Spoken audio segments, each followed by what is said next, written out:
जय Hind defence lovers. आज की टॉप हेडलाइंस कुछ इस प्रकार है। दुबई एयर शो में तेजस ने दिखाए कमाल के जी मनूवर्स। बीएसएफ ने न्यूट्रलाइज किए पाकिस्तान के 255 ड्रोन्स। ऑपरेशन सिंदूर में रफाल के परफॉर्मेंस के बाद अब यूक्रेन को भी चाहिए फ्रांस से 100 रफाल फाइटर्स। और रशिया ने एक्सपोर्ट किए 2 Su-57।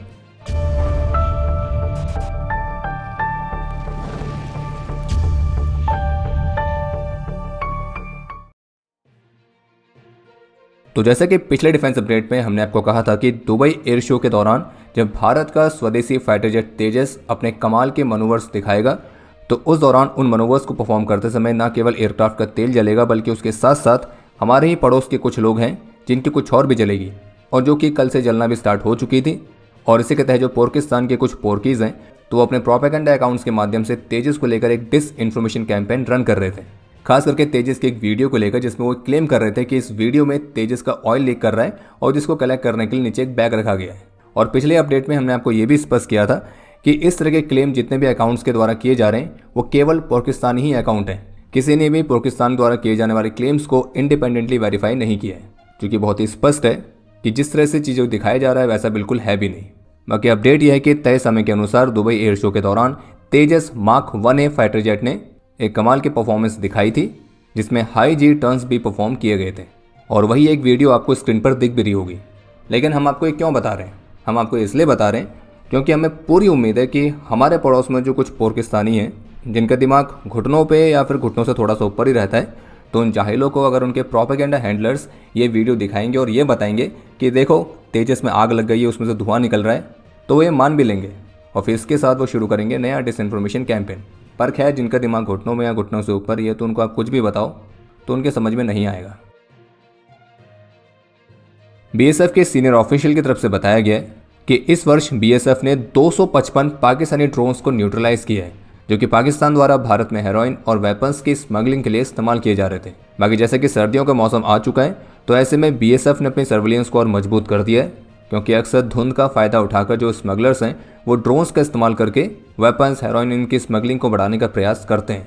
और इसलिए बीएसएफ ऑफिशियल का कहना है कि इस इशू को एड्रेस करने के लिए हमने सभी जरूरी अरेंजमेंट्स किए हैं और फॉगी कंडीशंस के दौरान स्पेशल सर्विलेंस इक्विपमेंट का इस्तेमाल किया जाएगा और जो नदी वाले इलाके हैं उनको बहुत ही स्ट्रिक्टली मॉनिटर किया जा रहा है।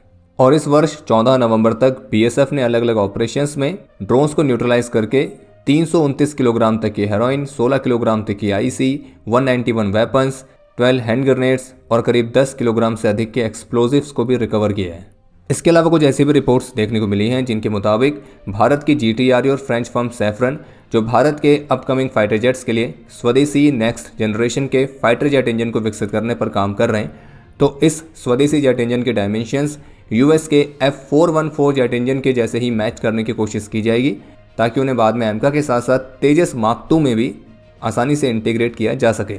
तो कहने का तात्पर्य यह है कि इस बात की पूरी संभावना है कि भविष्य में भारत का स्वदेशी जेट इंजन केवल एमका या टेट बीएफ जैसे फाइटर्स में ही नहीं बल्कि भारत के तेजस मार्क 2 में भी देखने को मिल सकता है।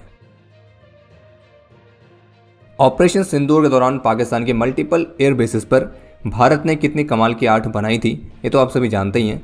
और अब इस कॉन्फ्लिक्ट को लगभग 6 महीने हो चुके हैं और लेटेस्ट सैटेलाइट इमेजेस से खुलासा हुआ है कि पाकिस्तान के अभी भी कुछ एयर बेसिस ऐसे हैं जहां पे रिपेयरिंग अभी भी चली रही है। जैसे कि एक है जकोबाबाद एयरबेस जहां पे हैंगर को हिट किया गया था और वहां पे रिपेयरिंग का कार्य अभी भी जारी है।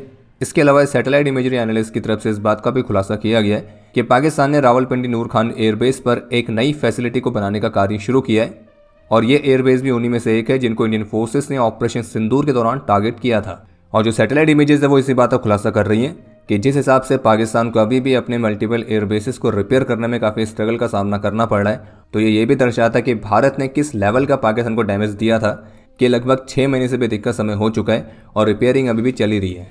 और बाकी इंटरेस्टिंग अपडेट यह है कि ऑपरेशन सिंदूर में रफाल की ज़बरदस्त परफॉर्मेंस के बाद अब यूक्रेन ने भी फ्रांस के रफाल फाइटर्स को खरीदने में इंटरेस्ट दिखाया है और छोटा मोटा भी नहीं बल्कि एक बड़ा इंटरेस्ट, जिसमें Ukraine 100 Rafale fighter jets France से खरीदेगा। और इसी खरीद को लेकर सोमवार को फ्रांस और यूक्रेन के बीच औपचारिक रूप से लेटर ऑफ इंटेंट साइन किया गया है। एंटी नक्सल ऑपरेशंस में भारत की सिक्योरिटी फोर्सेस को एक महत्वपूर्ण सफलता मिली है, जिसमें आंध्र प्रदेश में हुई मुठभेड़ में most wanted Maoist commander Madvi Hidma को एलिमिनेट कर दिया गया है और इसको मिलाकर टोटल 6 माओविस्ट ढेर किए गए जिनमें एक मांडवी हिडमा की वाइफ हेमा भी है। ये जो मांडवी हिडमा है इसके सर पर 1 करोड़ से भी अधिक का इनाम था, जबकि इसकी वाइफ हेमा के ऊपर 50 लाख रुपए का। और दंतेवाड़ा हमला जिसमें हमने अपने 76 वीरों को खोया था, तो इस हमले का मास्टरमाइंड भी मांडवी हिडमा ही था। और ये मांडवी हिडमा जो भारत की नक्सल्स वाली प्रॉब्लम है, तो इस दौरान 2 दर्जन से अधिक बड़े हमलों को अंजाम दे चुका था। और इसलिए इसका एलिमिनेट होना भारत के काउंटर इंसर्जेंसी ऑपरेशंस के लिए एक बड़ी सफलता है। और जैसे कि आप सभी जानते हैं कि भारत सरकार का टारगेट है कि अगले वर्ष तक देश को इस नक्सल्स की प्रॉब्लम से हमेशा के लिए मुक्त कराना। Russian firm United aircraft corporation यानी कि यूएसी के सीईओ की तरफ से कंफर्म किया गया है कि रशिया ने अपना 5th generation fighter jet Sukhoi Su-57 तो इसकी 2 यूनिट्स ऑलरेडी अपने एक फॉरेन कस्टमर को डिलीवर कर दी है। और साथ में ये भी बताया गया कि वो जो फॉरेन कस्टमर है उसने सुखोई Su-57 को कॉम्बैट ड्यूटी में तैनात करना भी शुरू कर दिया है और उनका कस्टमर इस एयरक्राफ्ट की क्वालिटीज से काफ़ी ज़्यादा सेटिस्फाइड है। हालांकि रशियन फर्म ने अभी तक ऑफिशियली इस बात का खुलासा नहीं किया है कि सुखोई Su-57 का एक्सपोर्ट वेरिएंट यानी कि सुखोई Su-57E तो इसका पहला एक्सपोर्ट कस्टमर आखिर है कौन, यानी कि किस कंट्री को डिलीवर किया गया है। और बाकी दुबई एयर शो में भी सुखोई Su-57 ने कुछ कमाल के मनोवर्स दिखाए थे और कुछ ऐसी भी रिपोर्ट्स देखने को मिली है कि इसी एयर शो के साइडलाइंस Su-57 और भी कंट्रीज को पिच करने का प्रयास किया गया है। बाकी भारत के लिए तो रशिया के सुखोई Su-57E का ऑफर पहले से ही है, जिसमें एयरक्राफ्ट को टेक ट्रांसफर के साथ भारत में ही स्थानीय तौर पर प्रोड्यूस करना भी शामिल है। बाकी अब समय है आज के इतिहास का। आज के दिन 2017 में जम्मू कश्मीर में एक ऑपरेशन के दौरान भारत के गरुड़ कमांडो फोर्स के कॉर्पोरल ज्योति प्रकाश निराला ने अपना सर्वोच्च बलिदान दिया था और हमारे इस वीर को मरणोपरांत अशोक चक्र से सम्मानित किया गया। आज ही का वो दिन है जब 1962 के भारत चीन युद्ध में रजांगला की लड़ाई में भारत के वीरों ने अद्भुत शौर्य और पराक्रम का परिचय दिया था। वैसे आपको बता दें कि रजांगला के इस बैटल पर हमने एक बहुत ही स्पेशल वीडियो डिफेंस इनसाइट पर अपलोड करी है। अगर आपने वीडियो नहीं देखी तो उसको जरूर देखिए और अधिक से अधिक शेयर भी करिए। बाकी आपके लिए आज का प्रश्न है कि रजांगला की लड़ाई में आर्मी की किस रेजिमेंट के सोल्जर्स मुख्य रूप से शामिल थे।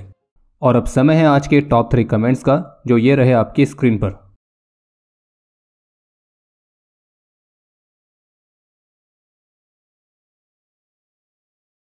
उम्मीद है आपको आज का एपिसोड पसंद आया होगा। पसंद आया तो वीडियो को लाइक करना ना भूलें। आपके कोई भी सुझाव या सवाल हो तो उसके लिए कमेंट सेक्शन ओपन है। और अगर आप डिफेंस रिलेटेड और भी एक्सक्लूसिव कंटेंट में दिलचस्पी रखते हैं तो आज ही प्ले स्टोर से डिफेंस स्क्वाड की सुपर ऐप को डाउनलोड करना ना भूलें। और अगर आप चैनल पर पहली बार आए हैं तो squadron.in पे जाके हमारे नए डिज़ाइंस को भी चेकआउट जरूर करें। बाकी जल्द मिलेंगे नए एपिसोड के साथ। तब तक के लिए जय हिंद, जय भारत।